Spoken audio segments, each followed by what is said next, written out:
یہاں تو نافرمانیوں کا سیلاب ہے، عصیان کا سیلاب ہے۔ ان تمام نافرمانیوں کے باوجود اگر اللہ تعالی کا کہ غضب سے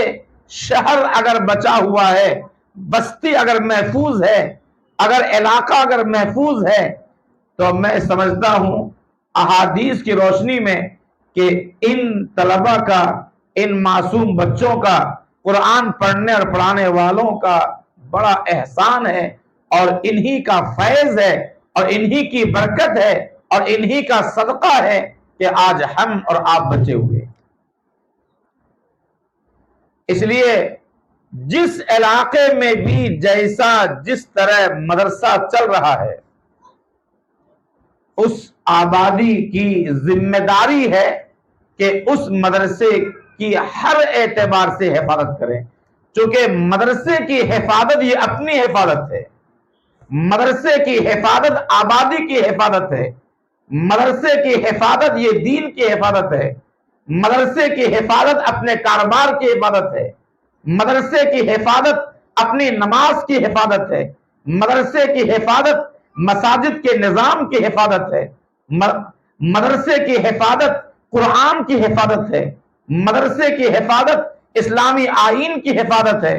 مدرسے کی حفاظت اسلامی کلچر کی حفاظت ہے،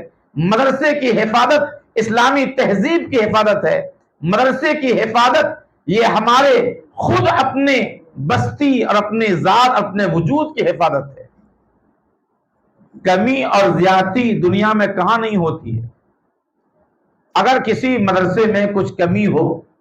مدرسے والوں میں کوئی کمی ہو، یہ آسمان سے فرشتہ بن کر کے نہیں آتے ہیں، یہ بھی ہماری طرح انسان ہے۔ لہذا کسی امام سے، کسی مؤذن سے، کسی معلم سے، کسی مدرسے والے سے، کسی استاد سے اگر کبھی کمی زیادتی ہو تو محض اخلاص کے جذبے کی بنیاد پر اور اصلاح کے جذبے کی بنیاد پر ان کو تنہائی میں بلا کر کے ہمیں چاہیے کہ ان سے اصلاحی باتیں کریں اور ان کو سمجھائیں، اور ان سے محض ہمدردی کے جذبے کی بنیاد پر ہم ان سے یہ بات کہیں جس سے کہ ان کی اصلاح ہو سکے۔ اور اگر کوئی آدمی ان حالات میں اگر مدرسے کے خلاف کوئی زہر افشانی کرتا ہے، مدرسے والوں کے خلاف زہر اگلتا ہے، مدرسے والوں کی شکایتیں کرتا ہے، مدرسے والوں کے باتیں چراہوں پہ لاتا ہے، تو گویا وہ رب کائنات سے اعلان جنگ کر رہا ہے۔ اور جو اللہ تعالیٰ سے اعلان جنگ کرتا ہے اس کا کہیں ٹھکانہ نہیں ہے، نہ دنیا میں ہے نہ آخرت میں اس کا ٹھکانہ ہے۔ وہ کبھی چین کی نیند دنیا میں نہیں رہ سکتا، وہ کبھی سکون کی نیند نہیں سو سکتا، وہ کبھی برکت اور رحمت کو اپنی آنکھوں سے نہیں دیکھ سکتا۔ گویا وہ اللہ تعالیٰ نے جس جگہ کو، جس ادارے کو اللہ تعالیٰ نے اپنے کتاب کی اشاعت کے لیے، اپنے دین کی حفاظت کے لیے منتخب کیا ہے، جن افراد کو اللہ تعالیٰ نے اپنے لیے چنا ہے، اس کے اللہ کے بنائے ہوئے گھونسلے اور اللہ کے بنائے ہوئے اس ادارے کو وہ اجاڑنے کی کوشش کر رہا ہے اور منصوبہ بن رہا ہے۔ جو اللہ کے بنائے ہوئے اس ادارے کو کوئی آدمی اجاڑنے کی کوشش کرتا ہے، اللہ تعالیٰ اس کے گھونسلے کو کبھی چین نہیں عطا کرتا ہے، بلکہ ایک وقت آئے گا کہ ادارہ اجاڑنے والا خود اجڑ جائے گا، لیکن ادارہ نہیں اجڑتا ہے۔ جس طرح پوری تاریخ آپ پڑھ جائیے، 1400 سال کی جو تاریخ ہے، اسلام مٹنے نہیں آیا ہے، نہ مسلمان مٹنے کے لیے آئے ہیں، نہ اسلام مٹے گا نہ مسلمان مٹیں گے، بلکہ اسلام مٹانے والے ہمیشہ مٹتے رہے ہیں۔ تاتاریوں کا زمانہ آیا، انگریزوں کا دور آیا، زمانہ آیا، پتہ نہیں 1450 سال کتنے ان ادوار میں کتنے لوگ آئے جو منصوبہ بند طریقے پر انہوں نے اسلام پر ایسا حملہ کیا، مسلمانوں کو ستایا، کروڑوں کی تعداد میں مسلمانوں کا قتل عام کیا۔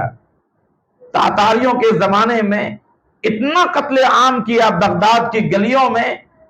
کہ گھوڑا کا ٹاپ ڈوب جاتا تھا مسلمانوں کے خون سے جب گھوڑا چلتا تھا۔ ایسا محسوس ہوتا تھا کہ اب اسلام مٹ جائے گا، ایسا محسوس ہوتا تھا کہ اب قرآن مٹ جائے گا، لیکن قرآن نے کہا جاء الحق وزہق الباطل ان الباطل کان زہوقا۔ غزوہ احزاب میں جس طرح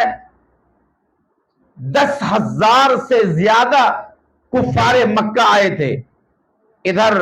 خیبر کے لوگ، ادھر بنی غطفان، ادھر قریش کے لوگ، اور سب نے مل کر کے چاہا تھا کہ اسلام مٹ جائے، قرآن کی آواز دب جائے، قرآن کی آواز ختم ہو جائے،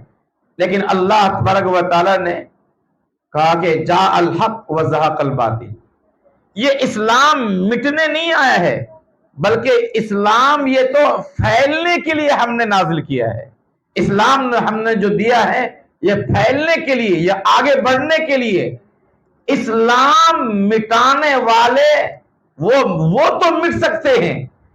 قرآن مٹانے والے مٹ جائیں گے، اسلام مٹانے والے مٹ جائیں گے، مسلمانوں کو مٹانے والے مٹ جائیں گے،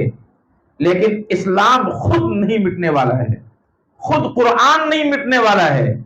خود مسلمان نہیں مٹنے والے ہیں۔ اور جس دن اسلام مٹ جائے گا اور جس دن مسلمان مٹ جائیں گے، اس دن دنیا کا نظام ختم ہو جائے گا۔